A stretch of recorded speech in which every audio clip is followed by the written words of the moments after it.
जय श्री कृष्ण। राधे राधे दोस्तों आज मैं आप लोगों को लड्डू गोपाल की एक ऐसी आश्चर्य से भर देने वाली बिल्कुल सत्य लीला कथा सुनाऊंगी जिसे सुनकर आप सभी बिल्कुल चौंक जाओगे। दोस्तों तीर्थराज प्रयागराज में महाकुंभ का महामेला चल रहा है। पूरे 144 वर्षों के बाद हमें और आपको पूर्ण महाकुंभ में जाने का, संगम में डुबकी लगाने का मौका मिला है। दोस्तों महाकुंभ में जाकर मात्र वहाँ के रज को माथे से लगाने से आपके पापों का नाश हो जाएगा। तीर्थराज प्रयागराज में 144 वर्ष के बाद पड़ने वाले इस पूर्ण महाकुंभ में शामिल होकर संगम में डुबकी मात्र लगाने से हमारे जन्मों जन्मों के पापों का नाश होकर हमें मोक्ष की प्राप्ति होगी। 13 जनवरी से शुरू होकर 26 फरवरी तक चलने वाले पूर्ण महाकुंभ में लगभग 50 करोड़ सनातन धर्म को मानने वाले श्रद्धालुओं के पहुंचने का अनुमान है।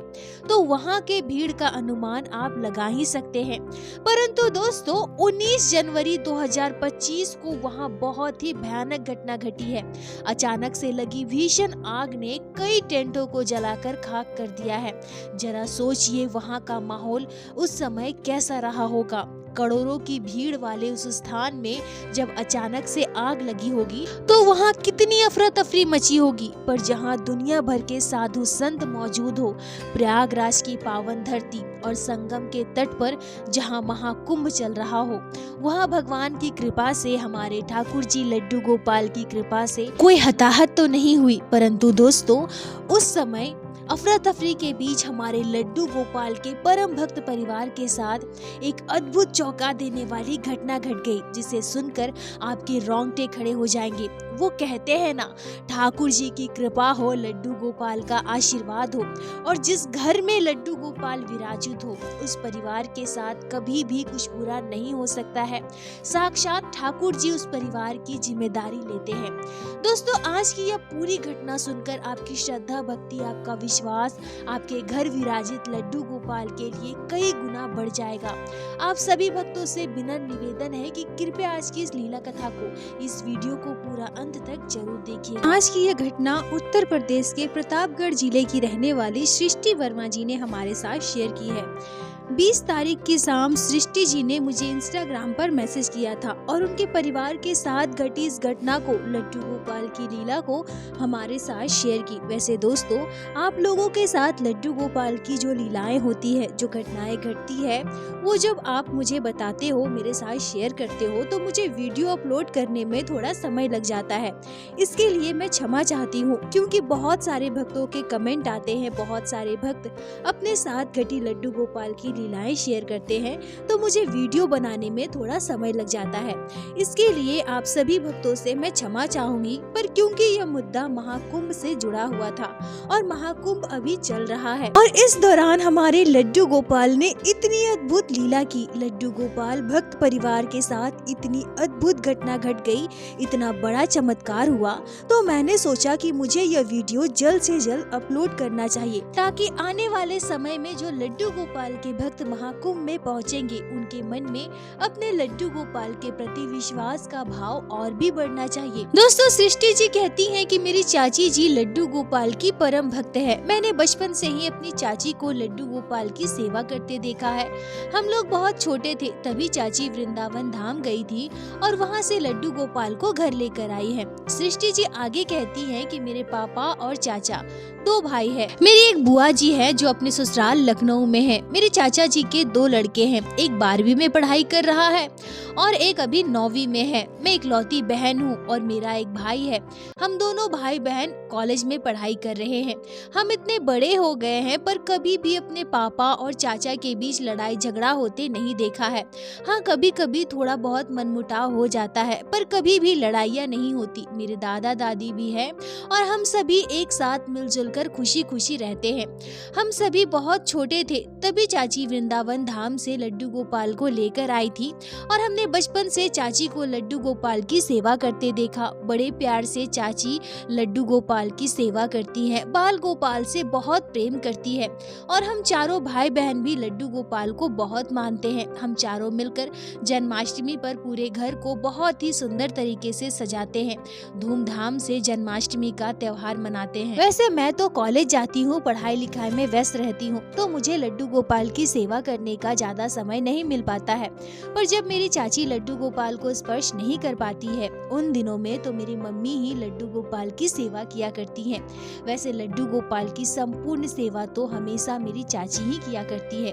और सच कहूँ तो कान्हा के प्रति चाची जी की जो श्रद्धा भक्ति है, जितना प्रेम चाची जी लड्डू गोपाल से करती हैं, उतना शायद हम कभी भी नहीं कर सकते हैं। यह तो लड्डू गोपाल की परम कृपा होती है, तभी कोई भक्त इतना कर सकता है। दोस्तों, सृष्टि जी कहती हैं कि हमारे घर प्रतापगढ़ से प्रयागराज की दूरी लगभग 75-80 किलोमीटर की है। मैंने बचपन से देखा था कि मेरे दादा दादी की जब भी इच्छा होती थी तब वो संगम में डुबकी लगाने चले जाते थे। पर अब क्योंकि उनकी उम्र हो गई है तो वो बस मकर संक्रांति को ही संगम में डुबकी लगाने जाते हैं। बस मेरे दादा दादी ही नहीं, मेरे दादा दादी, मेरे नाना नानी और मेरी चाची के मम्मी पापा, यानी कि वो भी मेरे नाना नानी ही हुए, सभी मकर संक्रांति में प्रत्येक वर्ष संगम में स्नान करने जाते हैं। वैसे हमारा भी कभी कभार जाना तो होता ही है, पर बहुत कम। पर क्योंकि इस वर्ष पूर्ण महाकुंभ लगा है और पूरे 144 वर्षों के बाद पूर्ण महाकुंभ पड़ता है, इसीलिए इस बार मेरे मम्मी पापा, चाचा चाची सभी ने मिलकर यह निश्चय किया कि हम सभी मिलकर कुंभ स्नान करने जाएंगे। अब हम चारों भाई बहन भी बहुत खुश हो गए और हमारी खुशी का ठिकाना तो तब नहीं रहा। हमारी खुशी तो तब और बढ़ गई जब हमें पता चला कि हमारे नाना नानी और मेरी चाची के मम्मी पापा, यानी कि वो भी मेरे नाना नानी ही हुए, हम सभी मिलकर जाने वाले हैं। वैसे तो हम सभी मकर संक्रांति को ही कुंभ स्नान करने जाने वाले थे, पर क्योंकि उस दिन मेरे चाचा को बहुत जरूरी काम था, इसलिए हम नहीं जा पाए और हमारा 19 जनवरी को जाना तय हुआ। सृष्टि जी कहती हैं कि मेरे नाना नानी और मेरी चाची के मम्मी पापा, चारों नाना नानी 18 तारीख को ही हमारे घर पर आ गए थे। पापा ने तो 4 व्हीलर रिजर्व किया था क्योंकि हमारे परिवार से 14 लोग थे और पड़ोस की एक दादी भी हमारे साथ जाने वाली थी, तो एक 4 व्हीलर में हम लोग इतने सारे लोग नहीं जा पाते। सुबह के लगभग 7 बजे हम सभी घर से निकल गए और वहां पहुंचने में हमें 9 बज गए थे क्योंकि रास्ते में भीड़ भाड़ बहुत ज्यादा थी, ट्रैफिक भी बहुत ज्यादा था। अब वहां पहुंचने के बाद हमने देखा कि वहां भीड़ तो बहुत ही ज्यादा है, जितना हम सोचकर घर से गए थे उससे भी कई ज्यादा भीड़ हमें वहां देखने को मिली। और क्योंकि हमारे साथ बहुत सारे बुजुर्ग लोग थे, यानी कि मेरे दादा दादी, मेरे नाना नानी, चाची के मम्मी पापा और पड़ोस की एक दादी, तो इतने सारे बुजुर्ग लोगों को पैदल चलने में भी बहुत दिक्कत हो रही थी। फिर भी हमसे धीरे धीरे करके आगे बढ़ते रहे। वहाँ संगम तट तक पहुँचने में, वहाँ डुबकी लगाने में हमें दोपहर के 1:30 बज गए क्योंकि वहाँ 4 व्हीलर से उतरने के बाद संगम घाट तक पहुँचने के लिए बहुत ज्यादा पैदल चलना पड़ा था और बुजुर्ग लोग साथ में थे, तो हम लोग धीरे धीरे ही चल रहे थे। भीड़ भाड़ बहुत ज्यादा थी और सच कहूँ तो दादा दादी, नाना नानी का तो नहीं पता, पर इतना पैदल चलने में मेरी तो हालत खराब हो गई थी और मैं मन ही मन यह भी सोच रही थी कि यहाँ आकर मैंने बहुत बड़ी गलती कर दी क्योंकि भीड़ इतनी ज्यादा थी और इतना ज्यादा पैदल चलना पड़ रहा था, यह तो मैंने सोचा ही नहीं था। खैर, हम सभी संगम पर पहुंचे। कुंभ स्नान होने के बाद पूजा पाठ वगैरह जो भी करना था, मम्मी, चाची, नानी सभी लोगों ने मिलकर वो सब कुछ कर लिया। वहाँ बहुत सारे अखाड़ों के साधु, महात्मा, संत इत्यादि वास कर रहे हैं। अलग अलग साधु संतों को हम लोग दर्शन कर पा रहे थे। वहाँ बहुत जगह भंडारे का भी आयोजन किया गया था, तो हमें खाने पीने की भी कोई दिक्कत नहीं हुई। हमने बहुत कुछ खाया पिया। वहाँ ऐसे ऐसे संत महात्माओं के हमने दर्शन किए जो अब तक हम बस टीवी या फिर मोबाइल में देखा करते थे, और सामने से उनके दर्शन करके सच कहूँ तो एकदम से जैसे रोंगटे खड़े हो गए थे। और वहाँ प्रशासन ने भी बहुत अच्छी व्यवस्था कर रखी है। बस थोड़ी दिक्कत यही है कि हमें पैदल बहुत ज्यादा चलना पड़ा था। इसके अलावा वहाँ कोई भी असुविधा नहीं थी। अब जैसा कि मैंने बताया, मेरी चाची लड्डू गोपाल की परम भक्त है, लड्डू गोपाल की सेवा करती है। तो जब हम लोग कुंभ जाने वाले थे तो सबने चाची से यह कहा कि वहाँ बहुत ज्यादा भीड़ होगी, तो लड्डू गोपाल को भीड़ भाड़ में मत लेकर जाओ। पर मेरी चाची तो लड्डू गोपाल को कभी भी अकेला छोड़कर कहीं नहीं जाती, और अब जब वो इतने बड़े कुंभ स्नान में जाने वाली है तो वो भला लड्डू गोपाल को घर पर अकेला छोड़कर कैसे जा सकती है। मेरी चाची जी ने कहा कि भीड़ भाड़ चाहे जैसी भी हो, जितनी भी हो, मैं अपने लड्डू गोपाल को संभाल लूंगी, मैं अपने लड्डू गोपाल को साथ ही लेकर जाऊंगी। तो मेरी चाची लड्डू गोपाल को साथ लेकर गई थी। लड्डू गोपाल को भी संगम में डुबकी लगवाया। हमारे छोटे से कान्हा ने भी कुंभ में स्नान किया, और उसके बाद चाची ने लड्डू गोपाल को भोग लगाया, और फिर लड्डू गोपाल को टोकरी में बिठाकर गोद में लेकर चाची जी चल रही थी। हम लोगों ने सोचा कि शाम को लगभग 5 बजे हम लोग वहाँ से निकल जाएंगे, और घर आने में लगभग 2.5-3 घंटे लगेंगे, तो रात के 8 बजते बजते हम लोग भी घर पहुँच जाएंगे, कोई असुविधा नहीं होगी। तभी अचानक से एकदम से अफरा तफरी मच जाती है, चारों तरफ जैसे भगदड़ मच गई। सृष्टि जी कहती हैं कि कुछ पल के लिए हम तो समझ ही नहीं पाए कि वहाँ हो क्या रहा है। जब हम सामने देखते हैं तो हमारे आगे ऊंची ऊंची आग की लपटें उठ रही है, चारों ओर भगदड़ था, आग ही आग। कहाँ आग लगी है, कैसे लगी है, कैसे क्या हुआ, हमें कुछ भी पता नहीं था। इतनी भीड़ के बीच जहाँ चारों ओर बस भगदड़ मची हो, हमारे साथ बुजुर्ग लोग थे। मतलब हम बता नहीं सकते कि हम एकदम से कितने परेशान हो गए थे, कहाँ जाए क्या करे, हमें कुछ भी समझ नहीं आ रहा था। और वहाँ की सारी भीड़ एकदम से भागने लगी थी, दौड़ने लगी थी। हम तो शायद दौड़कर भाग भी सके, पर हमारे साथ जो मेरे दादा दादी, नाना नानी, पड़ोस के दादी, वो सब कैसे दौड़ते, कैसे भागते। भीड़ इतनी ज्यादा थी और अचानक से वहाँ ऐसी भगदड़ मची कि सच कहूँ तो वहाँ बहुत बड़ा हादसा हो सकता था। और कुछ समय के लिए तो हमें ऐसा लगा जैसे अब हमारे साथ बहुत बुरा हो जाएगा, क्योंकि बहुत सारे लोग एक दूसरे को धक्का देते हुए भाग रहे थे, अपनी जान बचा रहे थे। आग की लपटें एकदम ऊपर उठ रही थी, और हम लोग एकदम से वहीं थे जहाँ गीता प्रेस का टेंट वगैरह लगा हुआ था। सृष्टि जी कहती हैं कि मेरी नानी अपने घर भागवत गीता ले जाना चाहती थी। दरअसल मेरी मौसी ने नानी से भागवत गीता लाने के लिए कहा था, और हम सभी को पता है कि गीता प्रेस से प्रकाशित होने वाली भागवत गीता हम सभी लेना चाहते हैं। तो हम लोग गीता प्रेस का जो टेंट लगा था वहीं पहुंचे थे भागवत गीता लेने के लिए, क्योंकि हमें लगा था कि वहाँ पुस्तक वगैरह हमें सब कुछ मिल जाएगा।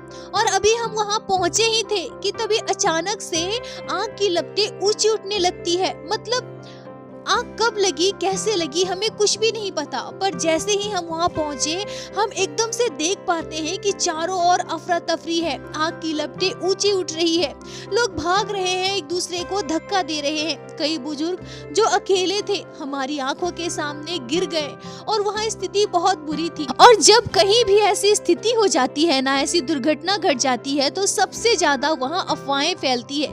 मतलब लोग चीख रहे हैं, चिल्ला रहे हैं, सब अपनी जान बचाने के लिए भाग रहे हैं। हम लोग भी अचानक से ऐसा दृश्य देखकर, ऐसा मंजर देखकर एकदम से डर गए थे। और वहां से भागने वाले रास्ते में भी भीड़ इतनी ज्यादा थी, इतनी धक्का मुक्की हो रही थी, ऐसी भगदड़ मची थी कि ऐसा लग रहा था मानो मेरे नाना नानी, दादा दादी अभी गिर जाएंगे और उनके ऊपर लोग चढ़कर निकल जाएंगे। मतलब हम सभी अपनी जान बचाएं या उन्हें बचाएं, हम क्या करें, हम बस रो रहे थे। दादी नानी सभी एकदम से परेशान हो गए थे, हम बस रो रहे थे, मदद के लिए पुकार रहे थे, पर सभी एक दूसरे को धक्का देकर वहाँ से आगे बढ़ रहे थे। मतलब वहाँ का मंजर मैं क्या बताऊं, कुछ ही मिनट में वहाँ ऐसी भगदड़ मची, ऐसा माहौल था, वहाँ का माहौल ऐसे बिगड़ गया कि मैं क्या ही बताऊं। तभी भागने के क्रम में मेरी चाची की मम्मी एकदम से गिर जाती है। जब मेरी चाची की मम्मी गिरी ना, तो क्योंकि भीड़ बहुत ज्यादा थी, सभी एक दूसरे को धक्का दे रहे थे, अफरा तफरी का माहौल था, तो मेरी चाची की मम्मी जैसे ही वहाँ पर गिरती है तो उनके ऊपर एक आदमी आकर जोर से गिर जाता है। मतलब हमारी तो जैसे जान निकल गई थी। इतना भी हम नहीं कर पा रहे थे कि हम जल्दी से उन्हें उठाए, उनका हाथ पकड़कर खींचते हुए हमने उन्हें उठाया और वहाँ से हम भाग रहे थे। पर हमारे साथ साथ बुजुर्ग लोग ज्यादा तेज नहीं भाग पा रहे थे। अफरा तफरी के माहौल के बीच हम एक ऐसी भीड़ में फंस गए थे जहाँ हमें ऐसा लगा कि अब हम यहाँ से जिंदा बचकर नहीं जाएंगे। दोस्तों, सृष्टि जी जब ये घटना मुझे बता रही थी तारीख 20 जनवरी को, जब उनका मेरे साथ कांटेक्ट हुआ था और वो ये सारी बातें मुझे बता रही थी, तो वो लगातार रोई जा रही थी। मतलब ऐसा समझिए कि जो दृश्य उन्होंने देखा था, जिस मंजर से वो बाहर निकल कर आई थी ना, तो वो उनके आंखों के सामने जैसे तैर रहा था। सृष्टि जी कहती है कि मेरी चाची अपने गोद में अब भी लड्डू गोपाल को पकड़े हुए थी। उन्होंने अपने कान्हा को नहीं छोड़ा था। इतनी भीड़ भाड़ में, इतनी परेशानी के बावजूद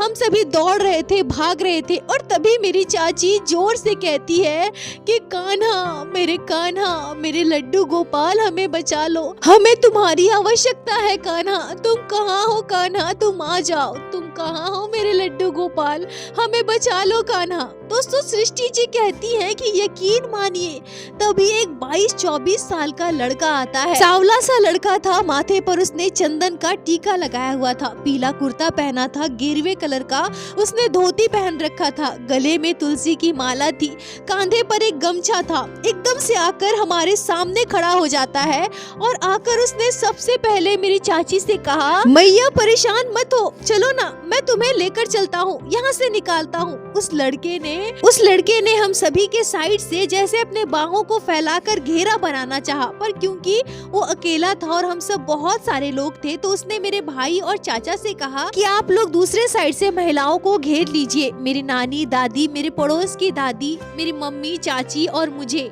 हम सभी को बीच में किया और मेरी चाची से कहने लगा कि दादी नानी से कहिए कि परेशान ना हो, धीरे धीरे आराम से निकले, मैं निकालूंगा आप लोगों को यहाँ से बाहर। और सच कहूँ तो जब उसने घेरा बनाया तो हम लोग इतने आराम से धीरे धीरे वहाँ से निकलने लगे मानो हमारे आसपास कोई भी भगदड़ नहीं हो, वहाँ कोई भीड़ हो ही नहीं। और तभी वो लड़का मेरी चाची से कहता है कि मैया, तू अपने लड्डू गोपाल को पकड़े रहना, कस कर पकड़े रहना, तेरा लल्ला जब तक है ना मैया, तुम लोगों को कुछ भी नहीं हो सकता है। अब यह कहकर उस लड़के ने बड़े ही आसानी से, आराम से हमें उस भगदड़ से बाहर निकाला। मतलब सच कहूँ तो कुछ समय के लिए तो हमें ऐसा लगा था कि हम वहाँ से जिंदा बचकर निकल ही नहीं पाएंगे, क्योंकि वहाँ अफवाहें इतनी तेज फैल रही थी, आग इतनी ऊंची उठ रही थी और लोग अपनी जान बचाकर वहाँ से बस भाग रहे थे। वहाँ का दृश्य, वहाँ का मंजर शायद ही मैं कभी भूल सकती हूँ। पर जब वो लड़का हमारे पास आया, उसने घेरा बनाया, हम सभी को वहाँ से उसने इतने आराम से निकाला कि मानो वहाँ कोई चीज, कोई ऐसी अफरा तफरी, कोई ऐसा डर का माहौल हो ही ना। अनजान होते हुए भी उसने हमें सुरक्षित वहाँ से बाहर निकाला। सृष्टि जी कहती हैं कि गौर करिएगा कि पूरे रास्ते में उसने बस मेरी चाची जी से ही बात की, उसने जो भी कहा बस मेरी चाची जी से ही कहा। वहाँ से निकलकर हमने चैन की सांस ली। मेरी दादी, नानी सभी उस लड़के को आशीर्वाद देने लगे, क्योंकि उसने जिस परिस्थिति से हमें बाहर निकाला था, जिस भयानक स्थिति में उसने हमारा साथ दिया, वो हम पूरे जीवन काल में नहीं भूल सकते। वो हमारे लिए अनजान था और वहाँ इतने सारे लोग थे जो अपनी जान बचाकर भाग रहे थे, पर अचानक से वो लड़का हमारे सामने आया और हमें उस विपत्ति से बाहर निकाला। और सृष्टि जी कहती है कि दीदी, जब हम लोग घर वापस आ गए ना, तो उस लड़के की सारी बातें हम लोगों ने सोचा, सारी बातें जब हमारे दिमाग में चलती रही, तब हमें जो समझ आता है उसके बाद हमारे रोंगटे खड़े हो जाते हैं। जब वो लड़का हमें वहाँ छोड़कर वापस जा रहा था, तब वो फिर से मेरी चाची से कहता है, मैया अपने लल्ला को ठीक से पकड़े रहना, मैया तू ऐसे ही अपने लड्डू गोपाल की खूब सेवा करना, अपने लल्ला से खूब प्रेम करना, और तेरे परिवार में कभी कोई आँच नहीं आएगी। तेरा लल्ला है ना, तेरा लल्ला हमेशा तेरे साथ है। अब यह कहकर वो लड़का वहाँ से चला जाता है और जाते हुए उसने मेरी चाची की गोद से लड्डू गोपाल को लिया और मुस्कुराते हुए लड्डू गोपाल से कहता है, अरे ओ लाला, अपने मैया के साथ रहियो। और मुस्कुराते हुए यह कहकर वो वो लड़का लड्डू गोपाल मेरी चाची की गोदी में दे देता है और वहाँ से मुस्कुराते हुए चला जाता है। दोस्तों, सृष्टि जी कहती है कि जब हम वहाँ से निकल रहे थे और अपनी कार में थे तो हम सभी को ऐसा लगा जैसे हम लोग मौत के मुंह से बाहर निकल कर आए हैं। वहाँ का मंजर, वो दृश्य, हमारे साथ इतने सारे बुजुर्ग लोग, हम सभी बहुत बुरी तरह से फंस चुके थे, पर उस लड़के की वजह से हम वहाँ से जीवित बचकर निकल पाए, जीवित वहाँ से बाहर आ पाए। वैसे टीवी में, न्यूज में जो दिखाया गया था वो तो आप लोगों ने शायद बहुत कम देखा था, पर वहाँ की वास्तविक स्थिति जो उस समय हुई थी वो बिल्कुल ही भयानक था। पर हाँ, सच में प्रशासन की व्यवस्था बहुत अच्छी थी, बहुत ही जल्द आग पर काबू पा लिया गया था। परिस्थिति बहुत ज्यादा बिगड़ गई थी, सैकड़ों की संख्या में टेंट वहाँ जलकर राख हो गए। वहाँ आग बहुत ऊंची फैल चुकी थी, बहुत दूर तक फैल चुकी थी। हम लोग रात के लगभग 9 बजे घर पर पहुँचे। अब घर पर पहुँचने के बाद हम सभी फ्रेश हुए, चाय वगैरह पीने के बाद मेरी चाची ने लड्डू गोपाल को भोग लगाया और उन्हें शयन करवाया। लगभग 10:30 बजे हम सभी हॉल में बैठे हुए थे, तभी अचानक से मेरी चाची कहती है, अरे वो लड़का कोई और नहीं, मेरे लड्डू गोपाल थे, मेरे लड्डू गोपाल ही थे, मेरे कान्हा थे जो हमारी मदद के लिए आए थे। दोस्तों, सृष्टि जी कहती हैं कि हम सभी बैठे थे, आपस में बात कर रहे थे, तभी मेरी चाची जैसे ही अचानक से ये सारी बातें कहती है, उन्होंने जब ऐसा कहा तो हम लोग एकदम से चौंक गए थे। तो मेरी मम्मी चाची से कहती है कि तुम ये क्या कह रही हो। तभी मेरी चाची कहती है कि आप लोगों ने गौर किया, उस लड़की की बातों पर ध्यान दिया, इतनी भीड़ भाड़ में वो लड़का अचानक से वहाँ कहाँ से आ गया और हम लोगों को इतनी आसानी से, इतनी भीड़ से, इतनी भगदड़ से सुरक्षित बाहर निकाला। और गौर कीजिए, उस लड़के ने बस मुझसे ही बात की, बार बार वो मुझे मैया कह रहा था। और उस लड़की की बातों पर गौर कीजिए, जरा ध्यान दीजिए, उसने मुझे क्या कहा, मैया लड्डू गोपाल की ऐसे ही सेवा करते रहना, हमेशा अपने साथ रखना और इन्हें ऐसे ही पकड़े रहो मैया, लड्डू गोपाल हमेशा तुम लोगों के साथ है। दीदी जरा गौर कीजिए, वो लड़का मात्र 24 साल का, माथे पर तिलक लगाए हुए, धोती कुर्ता पहने हुए अचानक से आता है, वहाँ से हमें बाहर निकालता है। वो मेरे लड्डू गोपाल के बारे में इतनी सारी बातें कहता है। और उसे कैसे पता दीदी कि मैं लड्डू गोपाल की सेवा करती हूँ? हाँ, मैं मानती हूँ कि लड्डू गोपाल मेरे पास थे, पर वहाँ तो आप सभी लोग थे ना, पर वो बार बार मुझसे ही ये सारी बातें क्यों कह रहा था, मुझे मैया मैया कहकर क्यों पुकार रहा था? और सबसे बड़ी बात, जरा ध्यान दीजिए, उस लड़के ने हमसे जितनी भी बातें की सारी ब्रजभाषा में थी। लड़का ब्रजभाषा में बात कर रहा था। क्या वो वृंदावन धाम से आया था या फिर साक्षात मेरे कान्हा थे? दीदी चाहे जो भी हो, पर मैं तो उन्हें अपना लड्डू गोपाल मानती हूँ। मेरे कान्हा, मेरे लड्डू गोपाल साक्षात आए थे उस मुसीबत से हमें बाहर निकालने। सृष्टि जी कहती है कि ये कहते हुए मेरी चाची की आंखों में आंसू आ गए और मेरी मम्मी भी भावुक हो रही थी। मेरी मम्मी ने भी चाची जी से कहा कि हाँ, आज लड्डू गोपाल ही थे जिन्होंने हमें मौत के मुंह से बाहर निकाला है। सृष्टि जी कहती है कि हम लोगों को पूर्ण विश्वास है कि वो कोई और नहीं, हमारे कान्हा थे, हमारे लड्डू गोपाल थे। और मेरी चाची तो तब से यही जिद लगाए बैठी है कि मेरे कान्हा, मेरे लड्डू गोपाल हमारे पास साक्षात आए थे और हमें इतनी बड़ी मुसीबत से बाहर निकाला। और वो चाहे जो भी था, मेरे कान्हा ने ही उसे भेजा होगा। मैं तो उसे ही अपना कान्हा मानती हूँ, मेरा लड्डू गोपाल मानती हूँ। सृष्टि जी कहती है कि दीदी, मैं आपके चैनल पर लड्डू गोपाल की सत्य लीला कथाएं बहुत समय से सुन रही हूँ, तो मुझे लगा कि यह घटना हमारे परिवार के साथ लड्डू गोपाल ने जो लीला की है, जो घटना घटी है, यह मुझे आपके साथ जरूर शेयर करना चाहिए।